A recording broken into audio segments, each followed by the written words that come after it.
So, we were planning to make a heartfelt video about Skullgirls, its themes, and its influence on our life. And between the lore, its pedigree as a fighting game, its strong horror themes, and its messaging about trauma and loss, we're pretty sure we could make a lot of great on-brand content about it.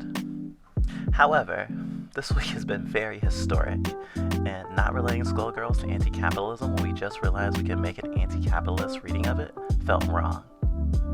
We just played all the story segments in a stream or two this week, and we're totally blown away revisiting the story. So yeah, this is going to be an anti-capitalist reading of Skullgirls. Hey, just wanted to talk to y'all before the video officially begins. It's the first time you found our content. We do a lot of stuff about anti-capitalism in video games, or readings of it, and stuff like, does this character have PTSD? So if you like that kind of approach to video game analysis, we're your fluff. It has been really hard these past couple of days though, because we're sick, and we don't know if we have the big C or not yet, but we are being cautious. And between that and current events, it has been hard to be on the internet. So diving into this analysis has been very challenging, and we hope you like it. This is a deliberate, aggressive reading on the subject. We don't think the creators intended it, much like in our anti-capitalist reading of Resident Evil 3. Although this time it's gonna be allegory as opposed to direct reference. So, what you need to know about Skullgirls is that it's an anime waifu fighting anime-inspired 2D fighting game with a cast of mostly women. All the characters in a tug of war for the Skull Heart, which can grant any one woman's wish, but at the cost of making her the next Skullgirl, an entity that only seems to exist to cause widespread destruction and death, making the true cost of a wish human suffering. Oh, and I almost forgot to mention, she makes the dead walk for however long she's alive, and they usually kill more people, as per her bidding, or the Skull Hearts. This happens every 7 years. Imagine if your local weather forecast sometimes included zombies and cataclysm like it would tell you about a hurricane or a solar eclipse. How would life in such a world be? It might be a fighting game, but the lore and story to Skullgirls is well thought out and tragic. After all, it does pay nods to Lovecraft and cosmic horror in general. Skullgirls takes place in the Canopy Kingdom, though most notably one of its major cities, New Meridian, which is basically a noir New York City from the 1940s, except with furries and scalies, and these cosmic horror beings called the Theons. Human supernatural powers, though in the game they're mostly called parasites, and although they do bond to a host, similar to parasites in real life, it kinda feels icky for me to call them that since they are in a lot of cases sentient, and only started getting called parasites after humanity turned against them. Humankind twists the facts of our lives into fairy tales. We grace them with our power as their champions, and they call us parasites, or reduce our brethren to mere tools. Theons previously lived amongst humans more or less on equal terms, or at least that's what Samson alludes to, before Eliza and Sekhmet somehow fucked it up for everyone and turned humanity against them. Help me teach these cattle who their gods are again. You're the reason they hate us. The reason Delilah had to die. You're the one who ruined everything we had. Making the strongest Theons go into hiding or become subservient to humans. By the time the story takes place, Theons are just seen as living weapons, another tool for human progress. Some Theons need to be bonded to a host, and some can be used like a gun or a sword. Parasol's umbrella is a perfect example. It seems as though bonded Theons can sometimes communicate with their hosts, like Philia or Peacock. The most powerful Theon, it seems, will be the Skull Heart. We get hints of this through how Double, a very incomprehensible horror somehow related to the Skullgirls of the past, and each new Skullgirls handler, talks about the Skull Heart, and the fact that the Skull Heart seems indeed sentient. The biggest difference between the Skull Heart and most other Theons, however, is that the host is only given an illusion of control. The active Skullgirl for the game, Mary, acts out of character for a Skullgirl, at one point even saving civilians. Most Skullgirls seem to go on a rampage, but she has a strong will and resists its control. She goes on a very pointed killing spree. But over the course of the story, that control is eroded. One of the easiest themes to glean from Skullgirls is that humans are real monsters, which when said by Double made me have a double take. It was like a fucking fourth wall break. It's a very common message in stories. Even stories about real-life war are consistent with such a theme. And Skullgirls fudging takes place in a world full of 1940s iconography. You know, post-World War II, a time when the world had just seen human suffering on a scale it had never seen before. And a war had recently ended in the story of Skullgirls right before the game starts. I feel like that's direct symbolism. The fact that a small group of folks decide when the next major atrocity takes place and at whose discretion is very on the nose, and it was lost on us until very recently. But the theme of humans are the real monsters isn't just war is bad. It's human desire for power is bad. Let me explain. There's a consistent motif that using the skull heart is a bad idea.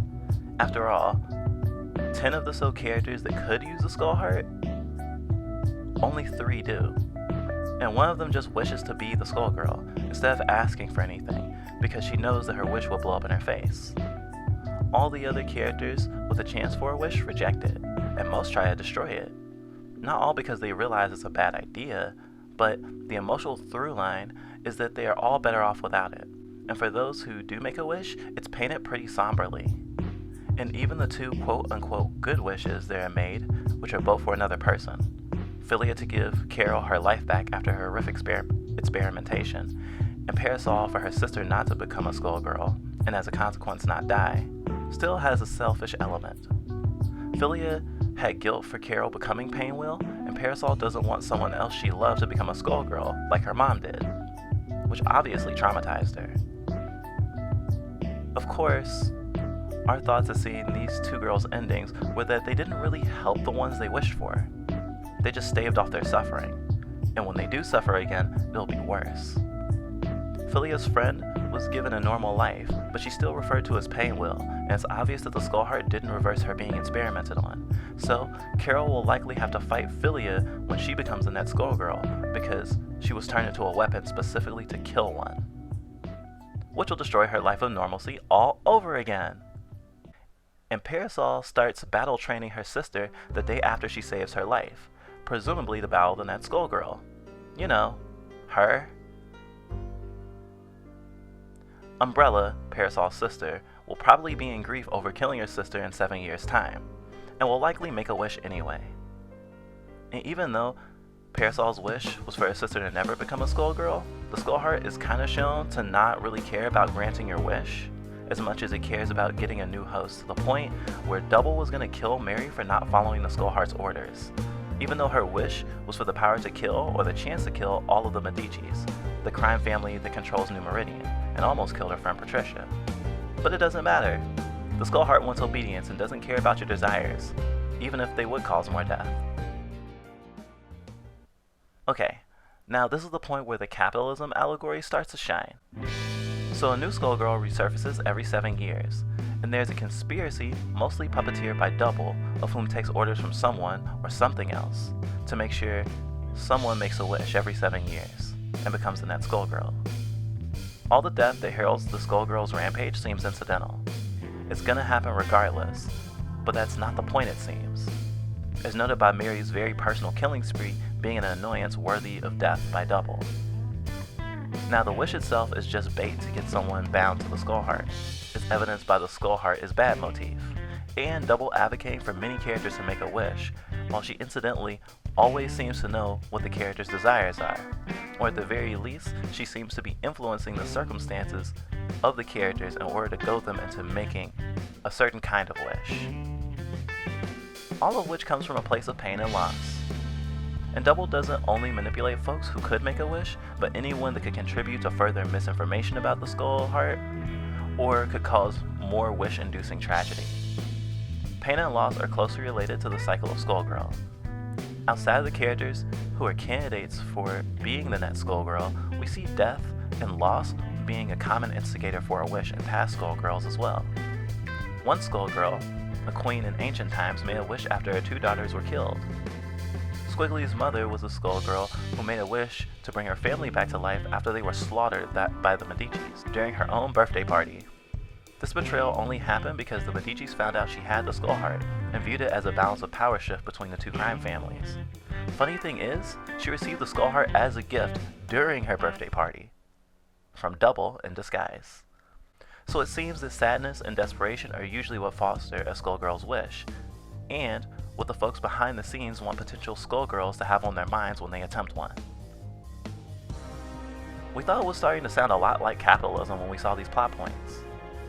A promise that it'll give you anything you want when your life has already been filled with tragedy and loss, but you have to serve it, and if you don't, you'll be cut loose. Don't disobey? There's always another candidate to replace you. The world is filled with suffering. There will always be someone desperate enough to want to change their circumstances. Just like how working class folks are easily replaceable by folks who need work, or else will be destitute. To be honest, you're intended to be replaced. When the Neds girl makes her wish, you die anyway. Moreover, the Skull Heart corrupts, or rather, recuperates wishes. The Skull Heart and her masters prefer wishes of vengeance or resurrection, things that are quite easy for the Skull Heart. It'll make you kill people and resurrect the dead anyway. And also, a lot like capitalism, a lot of people will invariably suffer because of you making the wish, of exerting that power. But a would-be Skullgirl already knows that. Remember, it's common knowledge that the Skullgirl is a cyclical occurrence. They have their own alert system that is shown on the news to tell them about Skullgirl rampages and how much damage is being done. There have been numerous reports of Skullgirl sightings in New Meridian, leading the Canopy military to raise the Skullgirl alert level to Mob. Just like the system we're in, the Skull Heart cares not for human lives. They're only a means to an end. We don't know what that endgame is for the Skull Heart and its allies, but obviously for capitalism it's profit, and nothing more. If anything, the fact that the Skull Heart is cyclical could even be someone's justification for making a wish and knowing it'll hurt people. After all, the Skullgirl is inevitable. Someone else will always be desperate enough for a wish, and every character who tries to destroy it in the story is told by the Skull Heart that it can never really be destroyed. So we weren't thinking about this specifically when it first hit us about capitalism and Skullgirls, but what first hit us was this.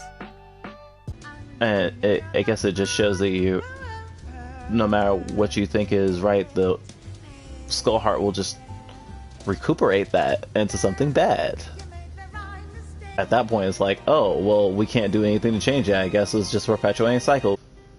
Can't destroy it, apparently.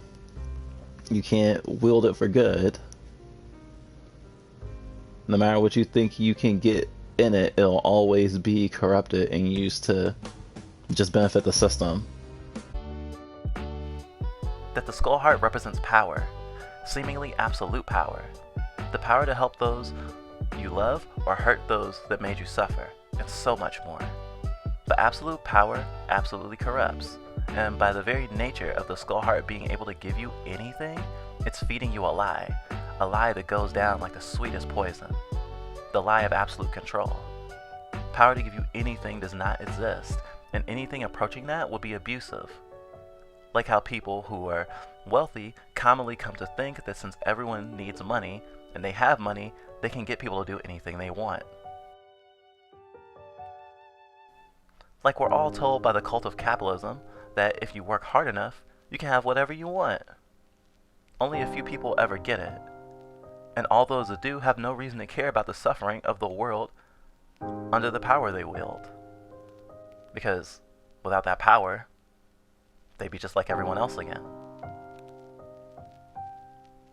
And even those who wish to destroy it can be made to join it, just like Parasol. So, what do you wish for?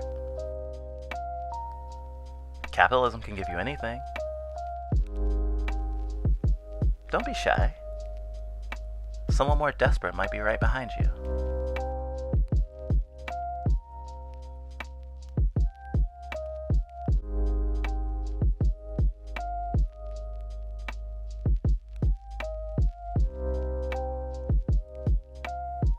Hey, you made it to the end of the video. We're proud of you. Hope you're keeping yourself safe. Don't do anything dangerous. Know the world is hard right now. But if you want to distract yourself, you can check out more of our content. We Twitch stream every Monday, Tuesday, and Friday. And we release a new YouTube video every Sunday. Happy Pride!